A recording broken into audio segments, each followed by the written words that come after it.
tak to teda zkusíme. Já už jsem teda jako začal, ale jak už jsem měl problémy, bohužel s nahrávacím programem, tak už jsem si vyrobil aspoň postel a workbench a jinak mám teda jenom tohle. Jinak tady to je, že jo, Optifine, ale ten vůbec nebudu jako nějak používat.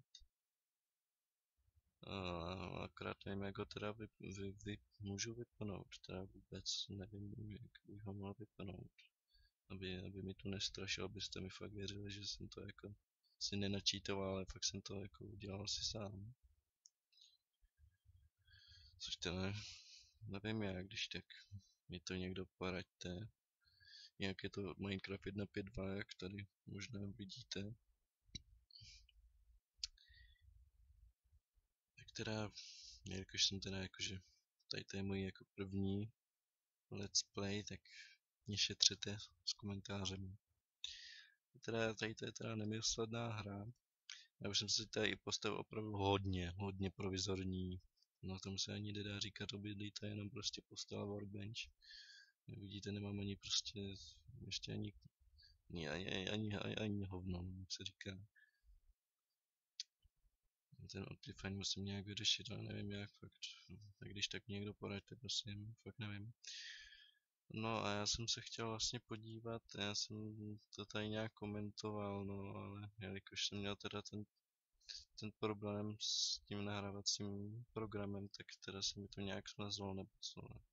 Těch prvních 10 minut, kdy jsem prostě si zabil asi 2 krávy a tak podobně. Tam jsem ještě objevil nějaký pumpkiny a tamhle jsem si teda označil lávu. Tam někde jsem se dokonce i spavnul, asi tak ještě o 100 bloků dál, tam tím směrem. No a teda já jsem se chtěl teda v tom videu jako si udělat domeček, že jo, podívat se tam a tady to je v podstatě jenom taková zkouška, jakože jak to bude všechno fungovat a tak podobně. Jak doufám, že mě nějak jako slyšet rozumně, jako používám teď nějaký úplně nejsem musel jako přejít.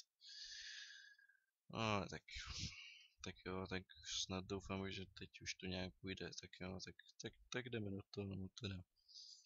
Já si to vyrobím, že jo, i hned, jak se tomu dává, krumpáč. Tak, krumpáč máme. Dochází mi hungerbar, sluníčko je v poledne, to je dobrý. To je dobrý.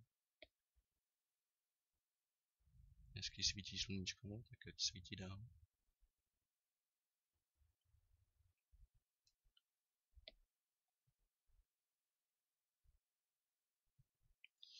Jinak teda jako nevím moc co říkat, jako když teda sleduju jako let's play, jako asi mnozí z vás, ale jestli jste to někdy zkoušeli, tak jako víte, že to není úplně to nejjednodušší, jak se to může zdát. Tak já jsem si řekl, že to jako taky zkusím, no. Takovýhle problém jde ze začátku, program mi nefunguje, malý FPS a mikrofon mi nefungoval nějakou dobu, to bylo něco jako. Asi hodinku jsem se tu tady s tím mořil. Teď doufám, že to tady nějak jako funguje. Já tady ten díl udělám fakt jako malinko kratší, protože nechci zase přijít o spoustu videa. Takže se když tak jako nějak nezlobte, nebo se zkuste nezlobit na mě. Já si tu teda aspoň udělám jakože krumpáč, jo, železný kamenej.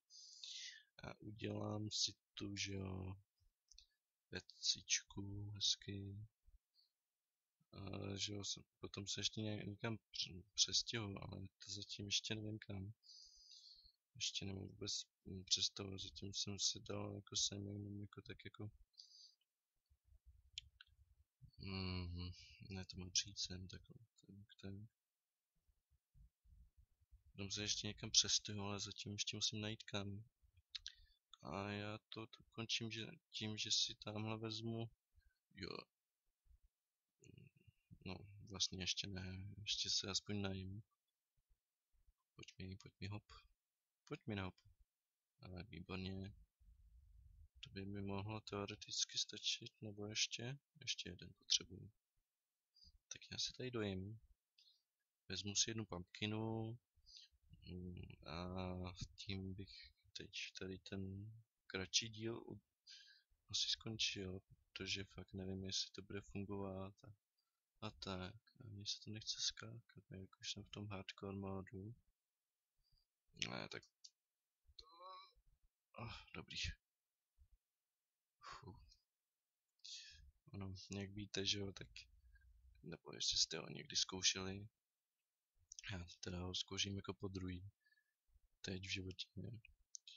Poprvé dneska v shodu okolností, tak jsem vydržel asi tak 20 minut, potom jsem jako chcípnul.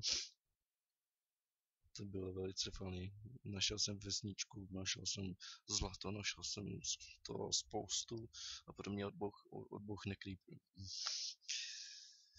Takže určitě víte, jaký to je pocit, když váš odbouchne creeper, akorát v normálním světě se aspoň nespavnete, tady ne.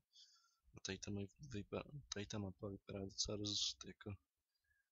dobře, jako na rozdíl od tam té první, kde jsem se spavnul ve sněžném biomu a nic kolem mě.